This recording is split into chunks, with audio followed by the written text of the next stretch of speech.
warahmatullahi wabarakatuh.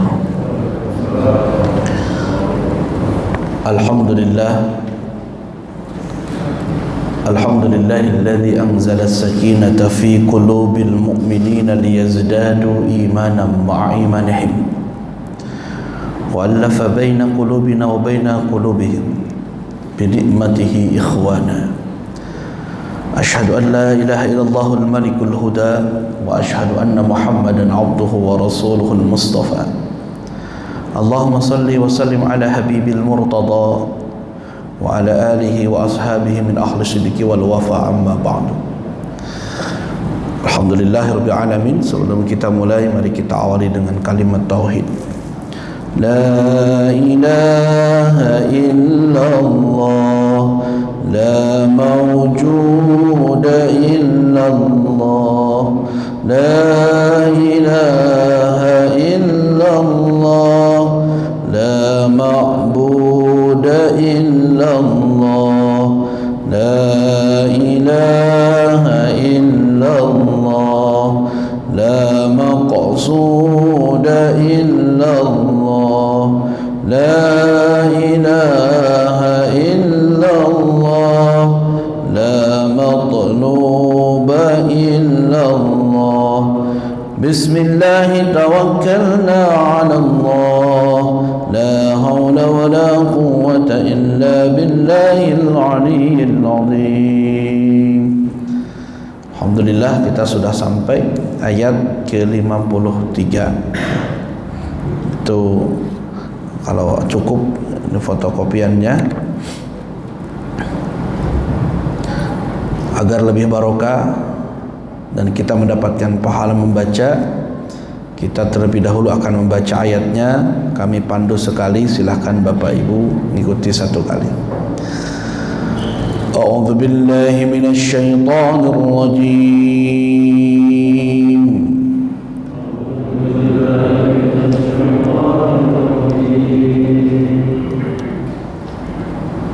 Bismillahirrahmanirrahim.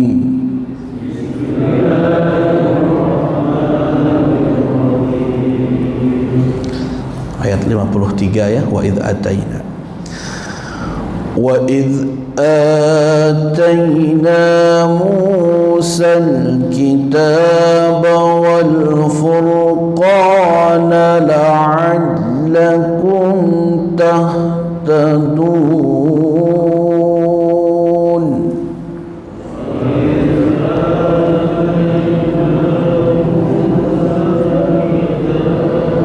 Wal furqana la'allakum tahtadun.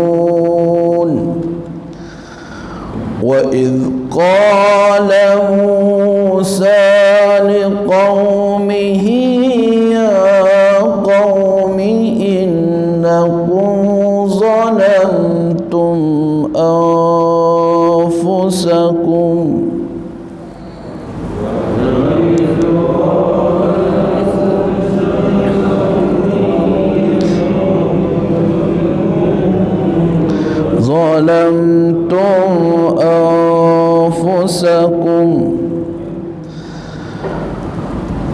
ظلمتم أنفسكم باتخاذكم العجل فتوبوا إلى بارئكم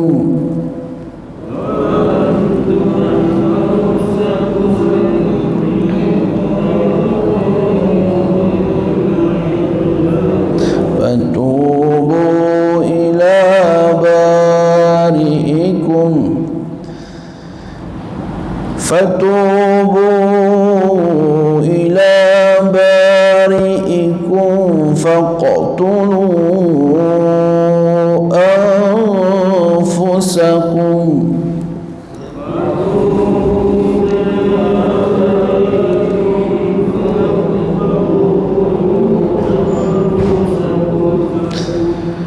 ذلكم خير لكم عند بارئكم فتاب تاب عليكم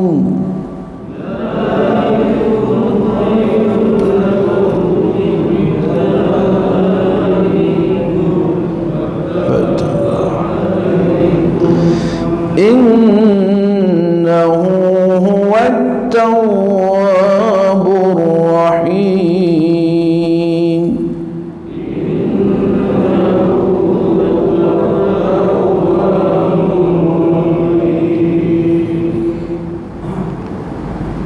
Sadaqallahul azim.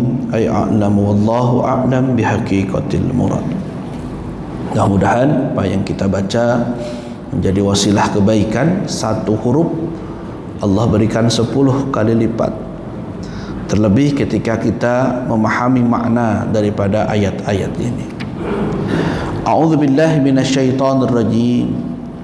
Bismillahirrahmanirrahim. Wa idh atayna Musal kitab.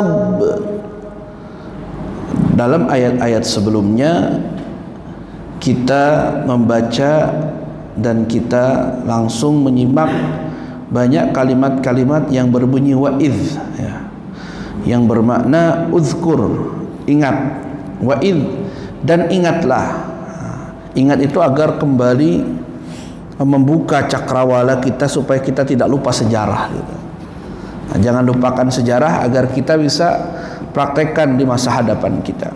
Wa'idh atayna, dan ingatlah, ataina, ketika kami memberikan Musa kepada Musa apa alkitab, kitab berupa Taurat, wal furqan, dan menjadi pembeda, la'allakum tahtadun, agar kalian semua mendapatkan petunjuk.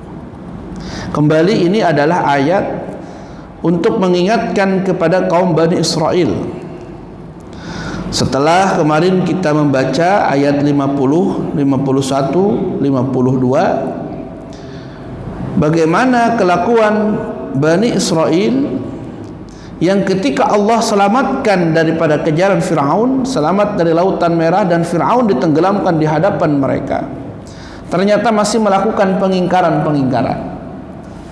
Maka Allah pun kembali mengingatkan agar kita tidak lupa. Wa iz ataina, dan ingatlah, ataina, ketika kami memberikan kepada Nabi Musa apa alkitab, kitab Taurat, wal furqan, dan sebagai pembeda, atau tafsir al fariqu bainal haqq wal batil wal halal wal haram. Apa itu maksudnya pembeda itu?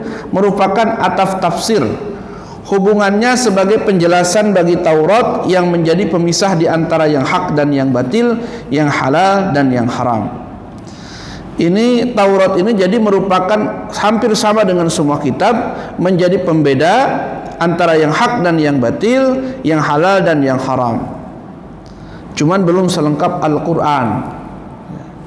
Taurat sama kitab Allah yang Allah turunkan kepada Nabi Musa alaihissalam. Selama 40 hari 40 malam Nabi Musa bertahanus, mengasingkan diri dari semuanya karena perintah Allah. Dan orang Bani Israel meminta, kalau memang kamu Nabi Allah, kalau memang Tuhan kita ada, berikan kami kitab, berikan kami kitab, petunjuk.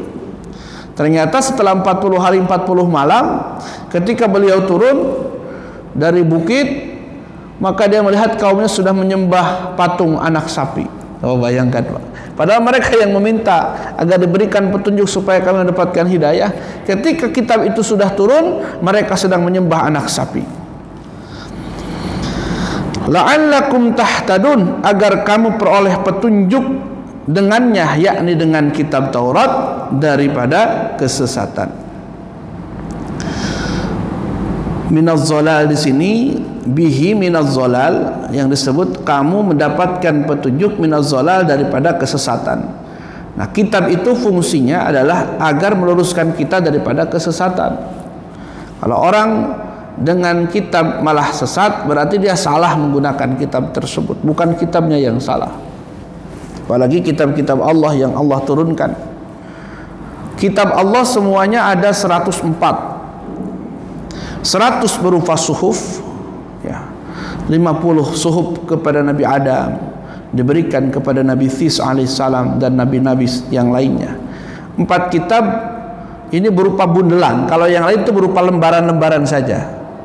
Jadi suhuf ini perintah Allah berupa suhuf, lembaran-lembaran. Namun ketika kita bicara Taurat, Zabur, Injil, Al-Quran sudah merupakan Alkitab, artinya sudah merupakan satu buku, ya, bundelan, kumpulan firman-firman Allah. Maka jangan heran ketika ada firman Allah ditemukan dalam Taurat, dalam suhuf, itu tercecer.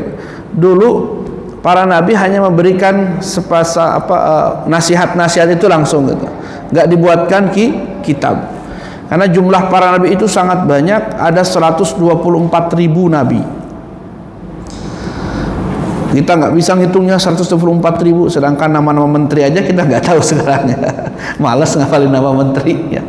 Nah, nama nabi itu banyak, 124.000 yang Allah utus ke muka bumi ini menjadi nabi. Cuman di antara nabi-nabi itu ada yang memang diutus kepada umatnya secara langsung. Umatnya banyak. Ada yang memang untuk diri sendiri gitu. Nah, adapun jumlah rasul ada 313. Yang wajib kita ketahui dari para nabi dan rasul ini 25. Nah, kita nggak tahu siapa-siapa saja nabi terdahulu ya. Nah, cuman yang 25 ini wajib, dan kitab-kitab Allah yang diturunkan kepada para nabi jelas fungsinya ada yang disebut dengan Al-Furqan, pembeda antara hak dan yang batil. Jadi kita tahu yang hak dan yang batil daripada Al-Quran. Termasuk bagaimana Allah memberikan arahan kepada kita, jangan kamu persatukan antara yang hak dan yang batil. Ketika kita sudah tahu ini hak yang benar, yang batil ini salah, nah, maka ikuti. Jangan pula ikut-ikutan, yang hak dilaksanakan, yang batil dilaksanakan. Ini namanya masih gado-gado. Semuanya lengkap masuk. Tahu gado-gado kan ada apa, lontongnya, ada sayurnya. Wah, semua lengkap di sana. Jadi manusia STMJ, salat terus sih tapi maksiat jalan. Nah, salat tapi judi masih doyan.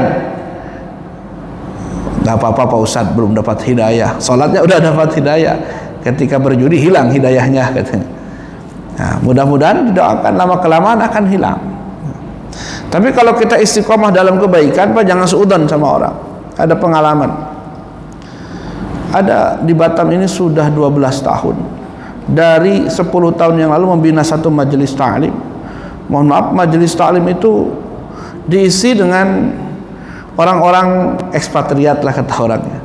Kata ibu-ibu sekarang apa? Kaum sosialita. Selama itu dulu awal-awal pengajian, yang penting ngumpul aja. Mohon maaf, nggak pakai jilbab datang. Ada sarung taplak meja dipakai jilbab. Di bawah masih kelihatan pahanya, masya Allah. Itu godaan awal-awal menikah, masih muda pula waktu itu ya. Tapi kita masukkan, kasih nasihat. Dan yang hebatnya mereka tidak tidak merajuk gitu, dibilang ini salah, Bapak Ibu harus, ibu kesini harus tutup aurat, tidak merajuk. Kurang lebih ada 10 orang. Ya gitu, siangnya seminggu sekali ikut ngaji, malamnya ikut clubbing gitu. Masya Allah katanya. Kita kan udah putus asa 2 tahun, kok nggak ada perubahan ini orang nih. 3 tahun. Seiring dengan itu rata-rata ada yang menikah, rata-rata ada yang kumpul saja. Masya Allah, bayangkan waktu itu. Tapi dengan izin Allah istiqomah ngaji gitu, istiqomah pengajian, istiqomah. Setelah kesini yang 10 orang ini menjadi pionir kepada yang lain untuk ngajak. Oh, jilbabnya sekarang entah, mudah-mudahan tidak akan ikut mode ya. Masya Allah, kemana-mana sekarang tertutup auratnya. Ada beberapa orang yang memang ditinggalkan, bukan suami lah sebenarnya, mungkin belum menikah, dia kumpul saja. Cuman nggak tega atau nggak sanggup meninggalkan pasangan hidupnya. Ini orang luar lah, orang-orang bukan warga negara Indonesia. Diizinkan lalu meninggal suaminya tiga-tiganya. Jadi istiqomah ngaji ya udah dipaksa oleh Allah ditinggalkan.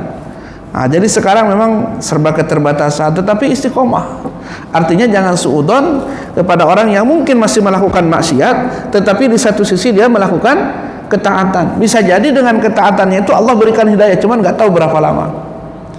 Dan itulah pesan Nabi SAW, tidak boleh kita suudon kepada orang yang kelihatan menurut kita ahli neraka, udah sejengkal lagi karena saking banyaknya maksiat. tidak tahu di akhir hidupnya barangkali Allah berikan hidayah. Ini jadi melatih hati kita agar tidak suudzon kepada orang. Nengok orang, oh ahli neraka ini orang. Jadi jangankan kepada ahli ibadah, nyebut ahli neraka kepada orang jelas-jelas melakukan maksiat pun hati-hati. Apalagi kepada orang yang sholat, gara-gara mungkin beda furu'iyah, oh neraka ini, nauzubillah min dzalik.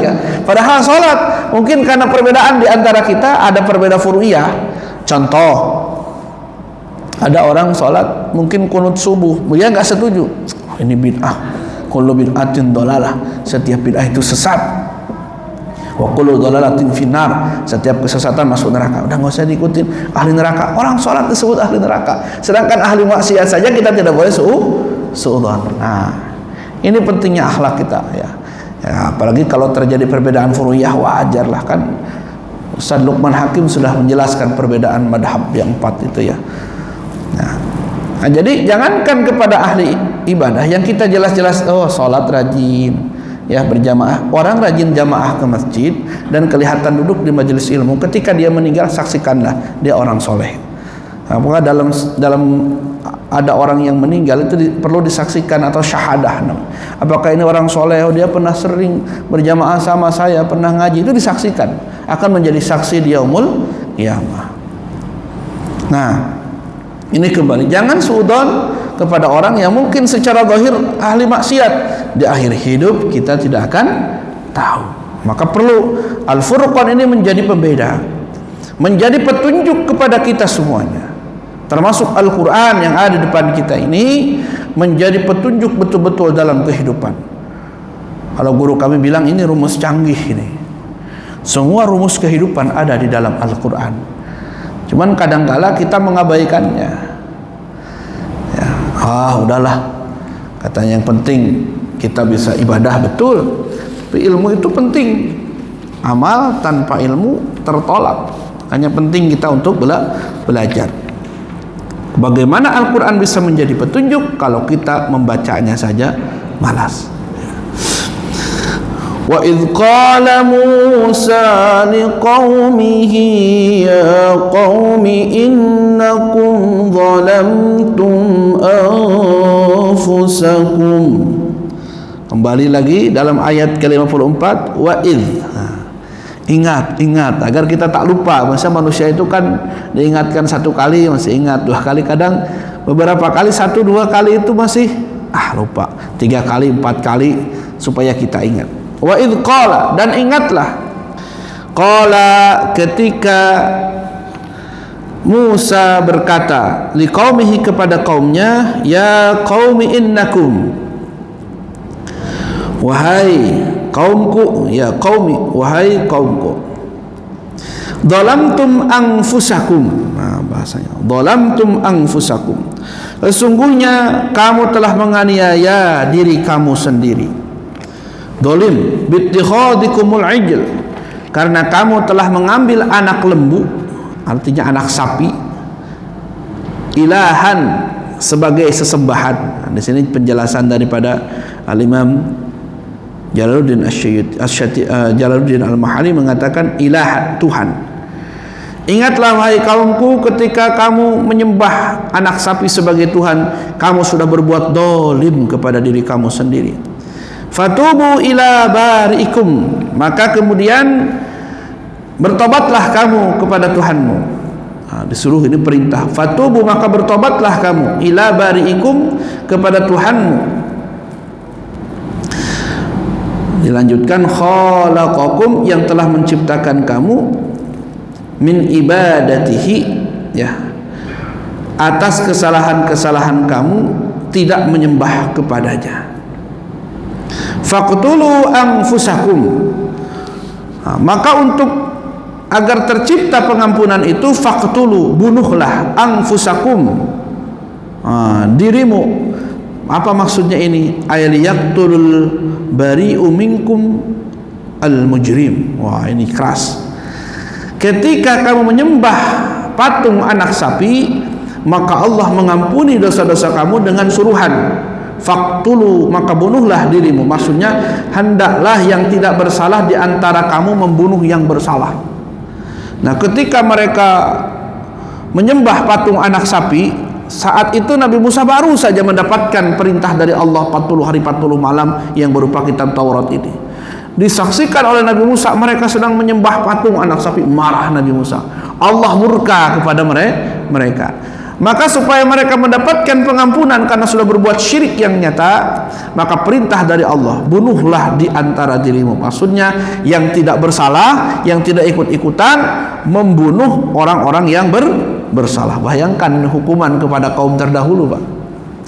Zalikum, demikian itu, artinya perbuatan membunuh orang yang bersalah itu khairul lakum inda bari'ikum, lebih baik bagimu di sisi Tuhanmu.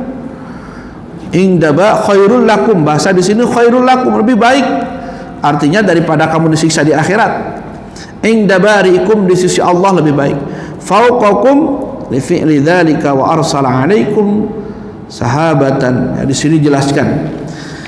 Jadi ketika Allah menyuruh perintah ini dan Allah menyebut ini lebih baik, hingga dituntunnya kamu untuk melakukannya. Bagaimana caranya mereka membunuh teman-teman yang bersalah itu?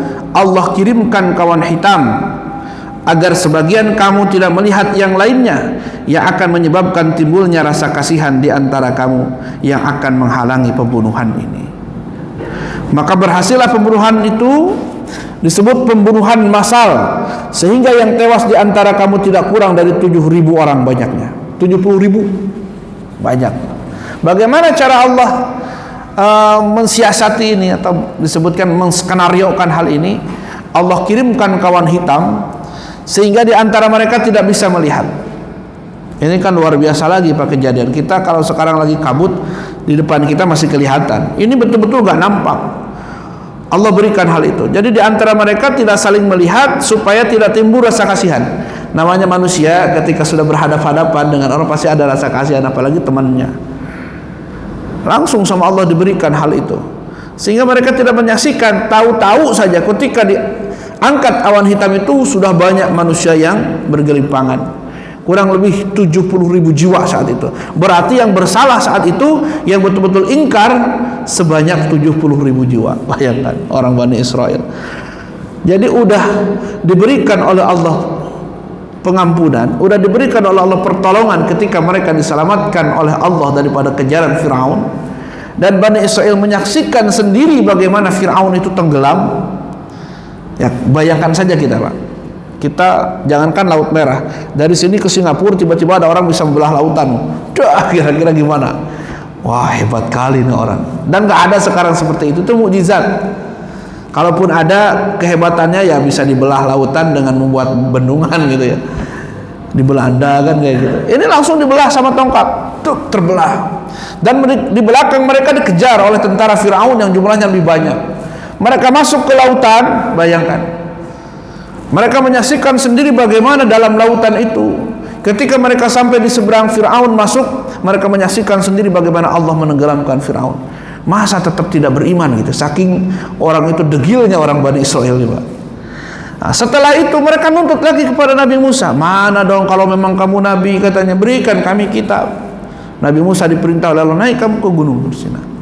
Di gunung itu beliau mendapatkan wahyu dari Allah 40 hari 40 malam. Mereka disuruh sabar menunggu, sabar saja. Oh, datang provokasi. Lama kali katanya Musa nih, gak sabaran. Maka ada kembar, namanya kembar Musa Samiri yang diurus oleh malaikat itu, membuat patung anak lembu. Dasar degilnya orang-orang ini disembah, Pak. Nabi Musa ketika turun marah, Allah marah. Maka mereka dihukum supaya mereka yang tidak bersalah membunuh yang bersalah. Bagaimana bentuk hukumannya? Allah kirimkan awan hitam kepada mereka sehingga di antara mereka tidak bisa melihat satu sama yang lainnya. Berhadap-hadapan langsung dibunuh. Ketika awan hitam itu diangkat, sudah banyak mayat bergelimpangan, kurang lebih hampir 70.000 saat itu, Pak. Dahsyat ya, karena kesalahan yang dilakukan oleh kaum Bani Israel. Namun dengan hal itu Allah fataba alaikum, maka Allah menerima taubatmu. Jadi kepada kaum terdahulu itu kalau mereka ingin diampuni oleh Allah dan taubatnya diterima, ada hal-hal semacam itu. Tapi untuk umat baginda Nabi Muhammad sallallahu alaihi wasallam tidak sampai diberikan hukuman seperti itu, Pak. Mohon maaf, kepada yang zina saja. Zina itu kan hukumannya bagi orang yang belum menikah dicambuk 100 kali. Bagi orang yang sudah menikah dirajam sampai mati. Namun ternyata pada masa Rasulullah sallallahu alaihi wasallam ada beberapa kisah. Ada seorang wanita yang punya anak mengaku kepada Rasulullah, "Ya Rasul, saya telah berzina. Hukumlah saya." Lihat, oleh Rasulullah sedang hamil, gak dijawab sama, "Pulang saja kamu." 2-3 kali kata Rasulullah, "Nanti kamu datang setelah kamu melahirkan. Setelah melahirkan datang, nanti beresi anak kamu sampai menyusui. Setelah menyusui datang lagi anaknya, nanti nunggu anak kamu sudah bisa mandiri segala macam." Bayangkan, ketika datang lagi, "Ya Rasul, saya pernah berzina." Kan Rasul juga tahu, "Hukumlah saya." Maka Rasulullah mengambil tindakan, dihukum di hadapan semuanya, dipukul dengan batu sampai meninggal dunia oleh para sahabat. Kata sahabat, "Ya Rasul, bagaimana keadaan perempuan ini? Sudah diampuni dosanya. Jangan kalian ngomongkan lagi dia sudah ahli surga karena dia sudah melakukan satu perbuatan dan dia menanggung resikonya." Namun kata Rasulullah, "Seandainya wanita itu tak terus minta kepadaku untuk dihukum, aku tidak akan melakukan ini. Karena kalau betul-betul saja dia bertobat kepada Allah, Allah pasti ampuni dosa-dosanya." Ada juga sahabat yang laki-laki datang, "Ya Rasul, saya sudah berzina." "Oh enggak, mungkin kamu mungkin hanya melakukan kontak fisik saja." "Enggak ya Rasulullah, saya sudah melakukannya." "Mungkin kamu hanya sekedar bersentuhan kulit." "Tidak ya Rasul." "Mungkin kamu hanya sekedar mau melakukan itu." "Tidak ya Rasul." Di hadapan para sahabat Rasulullah bertanya kepada sahabat ketika orang ini pergi kamu, katanya, orang itu tadi orang waras tidak?" "Waras ya Rasul." Sehat. "Masa orang waras sudah kututupi aib-aibnya, dia mau membongkar aib dirinya sendiri." Itulah umatnya baginda Nabi Muhammad sallallahu alaihi wasallam. Seandainya dia betul-betul bertobat, tidak mengulangi lagi perbuatannya, betul-betul minta ampun kepada Allah, Allah pasti ampuni segala dosa-dosanya. Beda dengan kaum terdahulu, ketika melakukan satu kesalahan, Allah berikan hukuman secara langsung. Maka ini betul-betul kesempatan kepada kita. Siapapun di antara kita yang berdosa, jangan putus asa.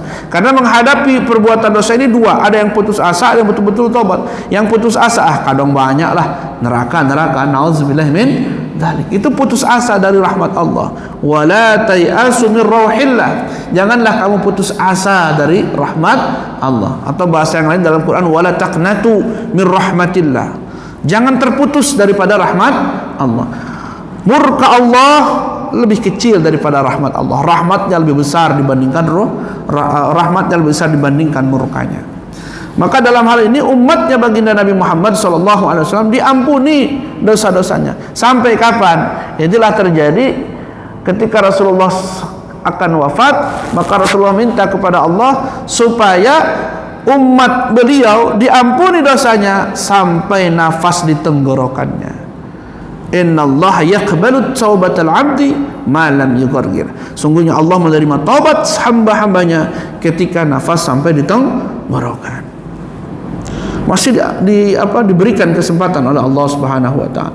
Maka jangankan dosa yang besar, yang kecil saja kita terus setiap hari astagfirullahalazim, astagfirullah. Nah, sekecil apapun dosa kalau ditumpuk akan banyak. Maka setiap melakukannya kita istighfar. Dosa yang besar bertobat kepada Allah, memohon ampun dengan sesungguh-sungguhnya, tidak akan mengulangi perbuatan itu lagi. Nah, ini tentang bagaimana Allah Subhanahu wa taala menghukum kaum Bani Israel. Innahu huwat tawwabur rahim. Innahu sesungguhnya ia Allah, wa dialah Allah at-tawwab, maha penerima tobat, ar-rahim dan maha penyayang. Inilah prinsip dan harus kita pegang. Innahu huwat tawwabur rahim. Sesungguhnya dialah Allah maha penerima tobat lagi maha penyayang. Murka Allah tidak ada apa-apanya dibandingkan dengan kasih sayang Allah kepada kita hamba-hambanya. At-Tawwab, zat yang maha penerima taubat. sebesar apapun kesalahan kita. Allah menunggu, kapan nih hambaku nih mau taubat nih betul-betul.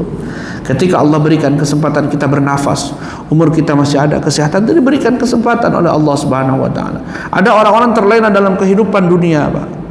Merasa senang, oh Allah sayang sama saya, dunia saya dipenuhi terus, saya nggak pernah kekurangan. Tapi sholat enggak, kepada yang lain zalim, itu dibiarkan sama Allah. Khawatir kalau lama kelamaan itu istijrad, di akhir hidup kecelakaanlah yang menimpanya lebih besar. Tapi ketika kita dalam keadaan berjalanan taat kepada Allah, diberikan ujian, kekurangan ekonomi, segala macam, tandanya Allah sayang, tuh disayangi sama Allah. Itu bentuk kasih sayang Allah kepada kita. Jadi yang merasa senang hidupnya, tidak ada kekurangan, jangan merasa Allah sayang terus sementara kita maksiat. Nauzubillah min dzalik, ya. Macam-macam Allah berikan bentuk kasih sayang kepada hambanya. Wa idh qultum, satu ayat lagi. Wa idh qultum ya Musa lan, wa idh qultum, kembali lagi. Ini sampai selesai id ya, terus nanti ke depannya ada. Wa idh qultum, dan ingatlah, qultum, ketika kamu berkata ya Musa, wahai Musa, lan nu'mina laka hatta narallaha jahra. Wahai Musa, lan nu'mina laka hatta, kami takkan beriman kepadamu hatta, sehingga naro, kami melihat secara terang, fa akhadatkumus sa'iqah, sebab itu kamu disambar petir, wa antum tangdurun, sedangkan kamu menyaksikannya.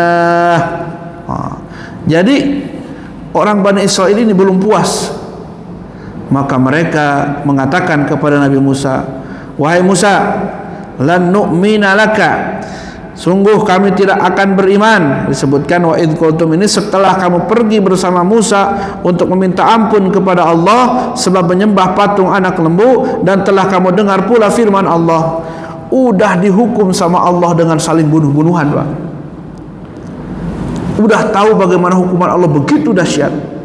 Mereka minta lagi kepada Nabi Musa, ya Musa, kami tidak akan beriman kepadamu sebelum kami lihat Allah secara terang. Nauzubillah min dzalik.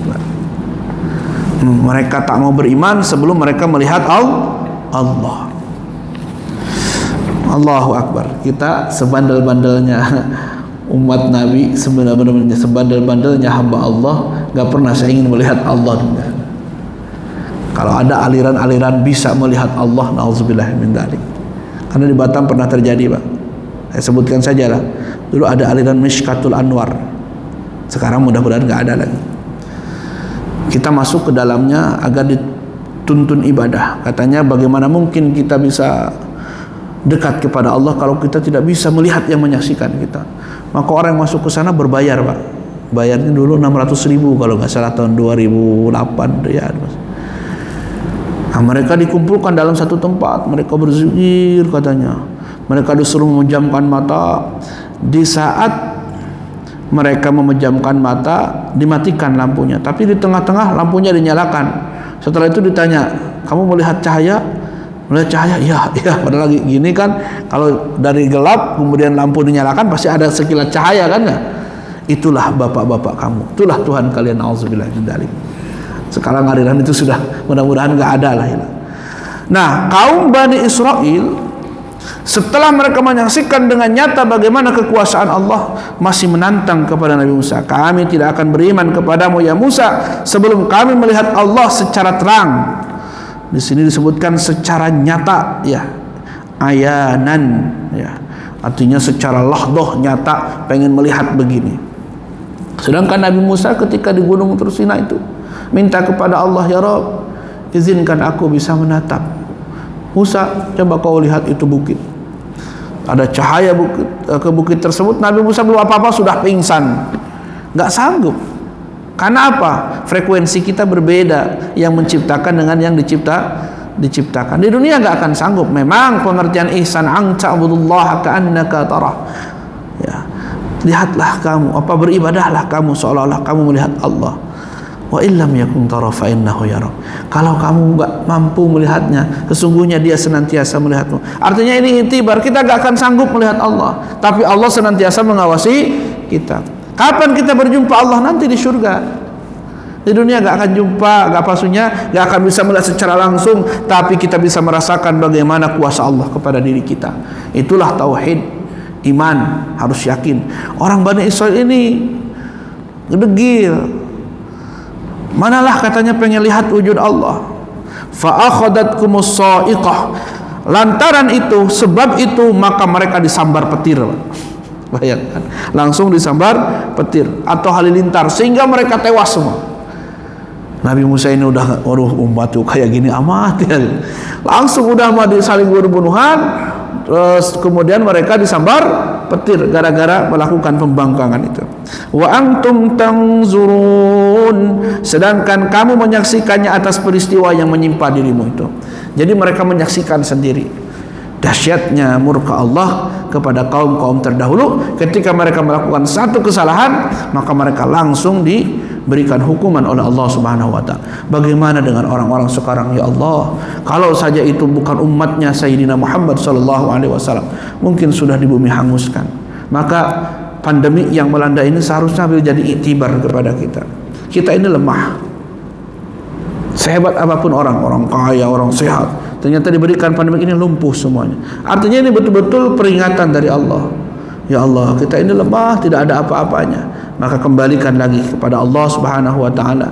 Ya, tidak ada tempat bergantung kecuali kepadanya, tidak ada memberikan kehidupan kecuali kepadanya. Kalau kita tahu semuanya itu, maka ketika kita butuh kesehatan, lari kepada Allah. Artinya dengan sebab dulu, tapi minta kepada Allah. Jangan ujung-ujung terserah Allah tapi gak ikhtiar. Itu namanya melewati maqam sebab. Tapi kita gantungkan kepada Allah. Yang punya kekayaan Allah, minta kaya, minta kepada Allah. Ini berikan pelajaran kepada kita. Umatnya Sayyidina Muhammad sallallahu alaihi wasallam tidak dihukum secara langsung, tapi harus yang kita syukuri betul-betul selagi masih ada kesempatan bertobat. Mari jangan ditunda-tunda. Hadanallahu wa iyyakum ajmain. Wallahu a'lam bissawab. Al-Fatihah. A'udzu billahi minasyaitonir rajim. Bismillahirrahmanirrahim. Alhamdulillahi rabbil alamin. Ar-Rahmanir Rahim. Maliki yaumiddin. Iyyaka na'budu wa iyyaka nasta'in. Ihdinas siratal mustaqim, siratal ladzina an'amta 'alaihim ghairil maghdubi 'alaihim waladdallin. Sebelum ditutup hari Sabtu tanggal 11, kami di pesantren Darul Hikam membuka majelis perdana. Alhamdulillah sudah dibolehkan untuk berkumpul, pengajian perdana bersama Al-Habib Muhammad Syahab dari Jakarta, pimpinan Majelis Al-Anwar.